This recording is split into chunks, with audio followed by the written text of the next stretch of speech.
So we take off on one of these trips, and we were doing it for a couple of days, and we finally said, you know what? Come on, let's land in one of these cocoa fields, man. Let's land there. Wouldn't that make a great picture or what, you know? And so we're talking, we're telling the pilot, and we said, nah, they won't agree, they won't.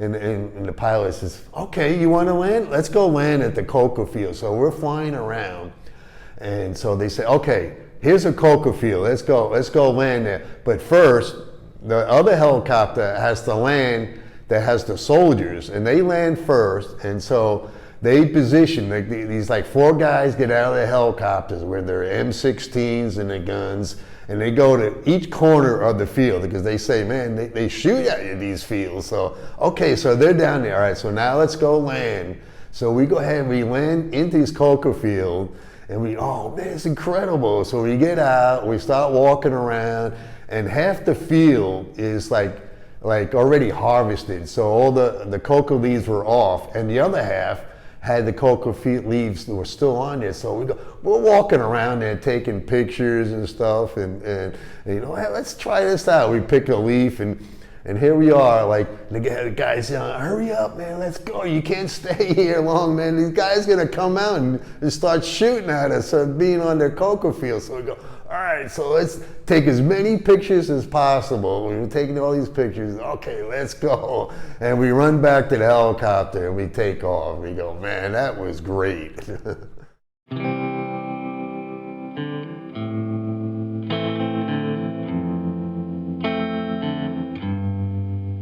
Well, I was born in New York, and I got, it was 6 of us, 6 brothers, so no girls.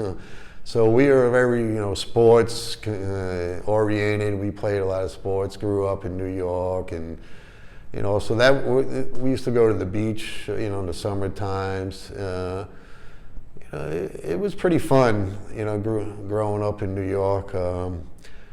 You know, my older brothers, they're the ones that they started traveling around the world and that's how I got the idea at a pretty young age.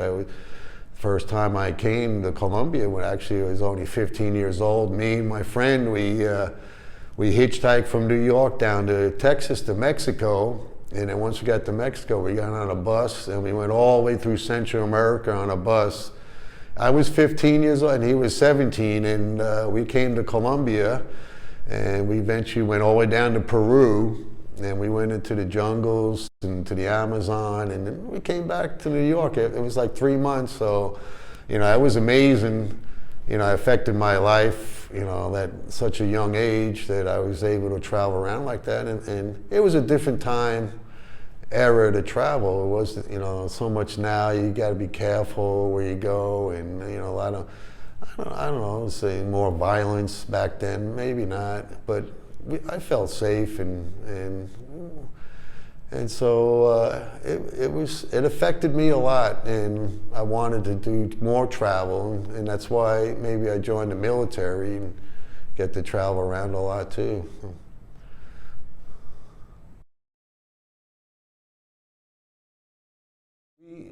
When I was in the military, I didn't fly. Only when we did special missions we fly. But actually, after I retired, that's when I got more into flying and doing the missions, because once I retired, there was plenty of jobs working in security and intelligence, reconnaissance. So I worked as a federal employee and a civilian, doing this basically the same job, but, you know, as a civilian. And so we came down to Colombia, and we helped the Colombian military, you know, set up missions for flying helicopters, and we would set up the cameras, so and the laptops. We connect all that, and they would fly missions using our equipment. And a lot of times my bosses didn't let us fly with them. You know, sometimes we were able to fly, but and there was a couple times where the plane crashed. That, you know, luckily we weren't on there, but it was, unfortunately, some people died. But they had our equipment. You know, people that we trained flew these missions, and they ended up crashing. It was pretty, you know, that was a pretty tragic experience, and so. But we flew missions before, like down in Bolivia. We flew missions for the Bolivian Air Force, and we were like, that was amazing. We'd sit in these helicopters, and we'd have our cameras set up, and we'd have our maps, and we'd tell the pilots, we'd have all these coordinates written down. Okay, fly to this location. Let's take pictures of these cocoa fields, and we would try to build. What we were trying to do is build these algorithms to identify these areas where they grow coca, a wide area of coverage, and we'd say there's probability of coca growing here and there and there, and we would help these countries develop technology. That was still 20 years ago. So the technology now is incredibly more, but unfortunately I've been retired, and I'm sure they got a lot of new stuff that are better, but at that time that was like the state of the art stuff that we were doing. And so I was fortunate that, here we are, I'm flying around in a helicopter, the doors wide open, over the Andes Mountains, and flying to these indigenous towns and taking pictures of them. It was just, how often can people do that? And they're paying me to do this, so it's like this. It was a once in a lifetime thing, because we didn't repeat those missions after that. After it got too dangerous, they didn't want us doing that.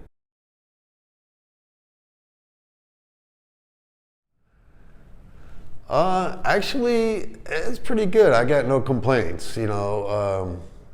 I retired just before 9/11, so once that hit, the military kind of changed a lot, and fortunately, it was only like a month before I retired, and then once 9/11 hit, they stopped people from retiring. So, and for a couple of years, I guess. But I was always afraid, being close to the ocean and places that I like to live.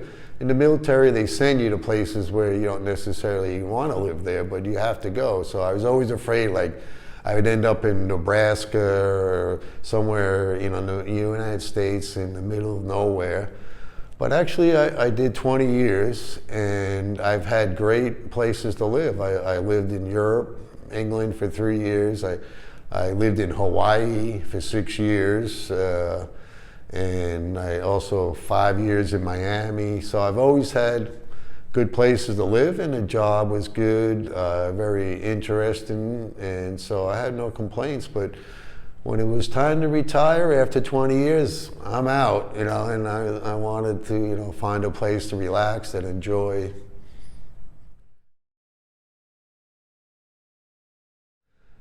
Believe it or not, back in 1975, right after I graduated high school, I came down to Colombia and traveled around, and the first places I went to was Santa Marta. And back then it was totally different, that's a long time ago. And so, there's very few tourists here, but I met some of the locals staying in Santa Marta, and they told me about this place I never heard about it. They said it's a really nice park or some area up in the mountains that has the beaches, and I go, sure, why not, let's go. So we went there, and they showed me how to get there, and the roads, I remember there were hardly any good roads, and we had to walk a lot of these trails. And then actually where we went to was Parque Tayrona, which now is like one of the most famous parks in all of Colombia, and it's a huge tourist attraction in Tayrona. So I was there the first time, and this place is amazing. It's incredible. These huge boulders in the beach and these bays and stuff, and there was nobody there. I think one or two campesinos, lived there and stuff. And so, wow, what is this place? And who would think that, many years later, like 30 years later, I come back and live there, and now it's this national park. So I always had an attraction, about Santa Marta, some roots. And Afterwards, you know, after high school or, you know, college, I joined the military, so I got to travel around the world. And I ended up in Miami working for Southern Command Headquarters, which was in charge of all Latin America militarily. So they sent me a lot of times to Latin America to work with the government and the military there. And so, you know, the United States and Colombia also had a lot of, you know, agreements, and they worked together a lot. So I spent a lot of time coming down to Colombia working. And also I did come back to Santa Marta as working at the one of the bases here, but I traveled all around Colombia. And so when it was time to retire, you know, I said, I think, you know, Colombia would be a good place. And I already had some things set up, like I already had a bank account here, and I knew people, and I learned Spanish pretty good. So I said, well, I'm going to come to Colombia, retire, and, you know, so I said, you know, Santa Marta would be the place, the ideal place.